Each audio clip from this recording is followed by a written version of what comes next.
You might be wondering why it's safest for babies to sleep in the same room as you, but not the same bed as you, on a firm, flat, level surface, with no pillows, blankets, toys, or other objects in their sleep space, wearing pajamas and/or a non-weighted sleep sack or swaddle, and on their back at naps and at nighttime. Let's talk through each part of that and how it protects baby. Having baby sleep in the same room as you, but not the same bed as you, is also called room sharing without bed sharing. Room sharing without bed sharing can reduce your baby's risk of sleep-related infant death by as much as 50%. We all move while sleeping, even if we think we don't. Keeping baby near you, but not in your sleep space, protects your baby from smothering, which can happen if you accidentally roll onto baby at night. And it protects baby from suffocating on pillows, blankets, couch cushions, your body, or other objects in your sleep space. Having baby sleep on a firm, flat, level surface helps keep baby's airway open, reduces positional and other suffocation hazards. And I have Heath, the health district baby, here with me to help demonstrate this.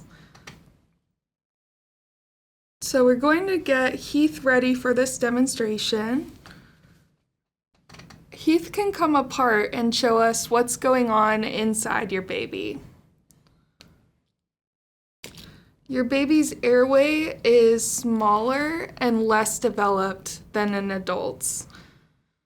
Baby's airway is similar to a straw.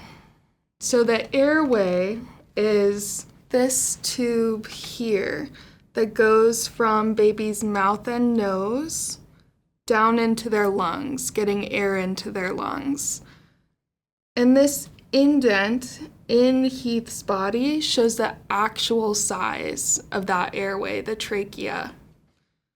When baby is on a firm, flat, level surface, there is a steady position to keep that airway open.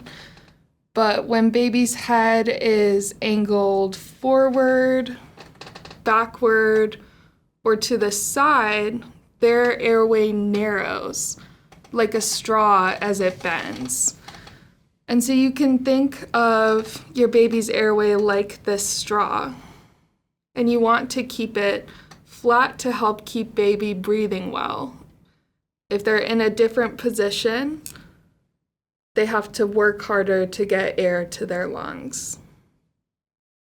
This is why sleep in inclined settings is not recommended, and why it's unsafe for babies to sleep in a car seat, swing, bouncer, or seated stroller.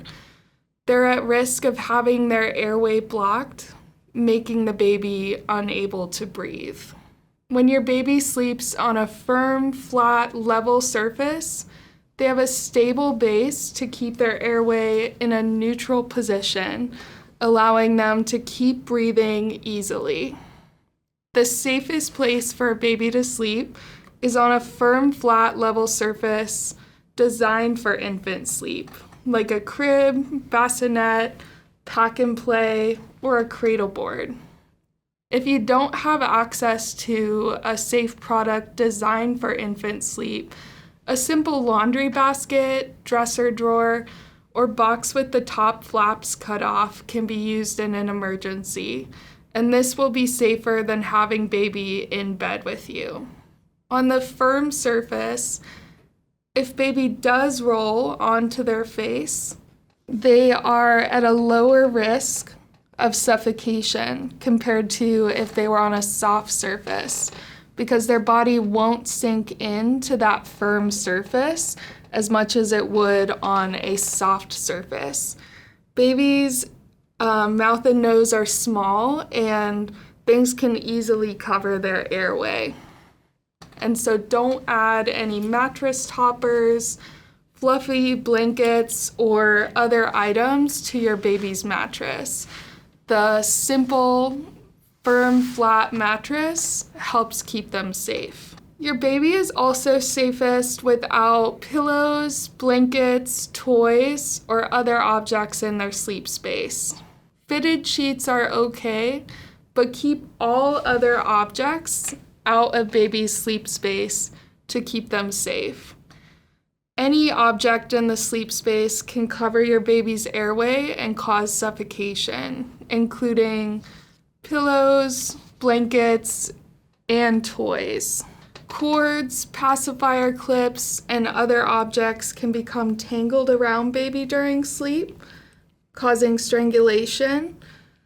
And so if you're using a pacifier during sleep, just be sure to remove that clip and keep any other cords away from baby's sleep space. In general, just keep baby's sleep space simple and clutter-free. This helps keep them safe. And then when dressing baby for sleep, focus on reducing their risk of suffocation and overheating. Overheating increases a baby's risk of sudden unexpected infant death, also referred to as SUID. When overheated, a baby might have changes in their breathing and find it harder to wake up. To prevent overheating, babies need no more than one extra layer compared to adults to be comfortable in the temperature of their environment. And they should not wear a hat during sleep outside of the hospital.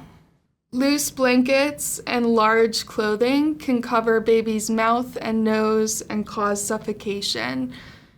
Instead of using blankets, dress baby for sleep in PJs, clothing that you have on hand, a sleep sack. Sleep sacks can have short sleeves or long sleeves, or a swaddle. And you can use a pre-made swaddle like this, or a thin cotton or muslin blanket that you use for swaddling. You know, babies can be comfortable sleeping just in clothing. If you choose to add an extra layer, you can use that non-weighted swaddle or sleep sack. Weighted swaddles and sleep sacks put extra weight on baby's chest, which makes it harder for them to breathe. While weighted products may seem calming, they should be avoided during sleep to help keep baby safe and breathing well.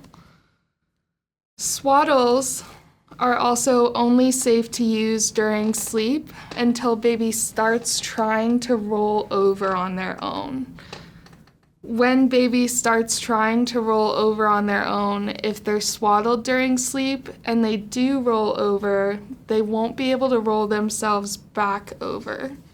This increases their risk of suffocation. So after your baby starts trying to roll over on their own, if you want to add an extra layer on them during sleep, you can use a sleep sack instead of a swaddle.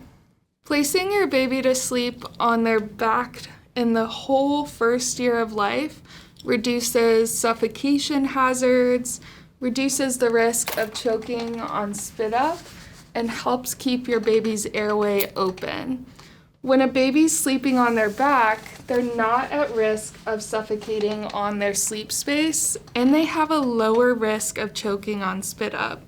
Your baby is at a lower risk of choking when sleeping on their back because of anatomy and gravity.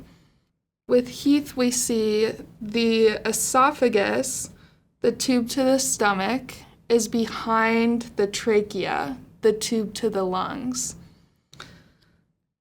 And so when your baby is sleeping on their back, any fluids that get refluxed, regurgitated, or spit up will go up that esophagus, but not go down their trachea into their lungs. You can see that their lungs are clear. When your baby is sleeping on their stomach, fluids that are refluxed, regurgitated, or spit up Some of them will go out the mouth, but some of them will also pool at this opening to the trachea, which goes down into the lungs. And so this means that your baby is at risk of aspirating or choking on that spit up. You can see that there is fluid in the baby's lungs. And so this is really one of the major reasons why we recommend that every baby is placed to sleep on their back during their whole first year of life. And side sleeping is not recommended because in this position, it's easier for your baby to roll onto their stomach. Even if you have baby on a prop to try to keep them in their side sleeping position, they can still roll onto that prop and suffocate on that. So it really is safest for every baby to be placed on their back to sleep for every sleep in the whole first year of life. After your baby can reliably roll both ways, back to front and front to back, if you notice that they've rolled onto their stomach during sleep, you don't need to reposition them. Before your baby can reliably roll both ways, if you notice your baby has rolled onto their stomach during sleep, you should move them onto their back again to keep them safe. Hopefully this has helped you better understand safe sleep recommendations and how they protect your baby. Use what you've learned in your baby's safe sleep plan. Remember, you've got this, and we're here to support you.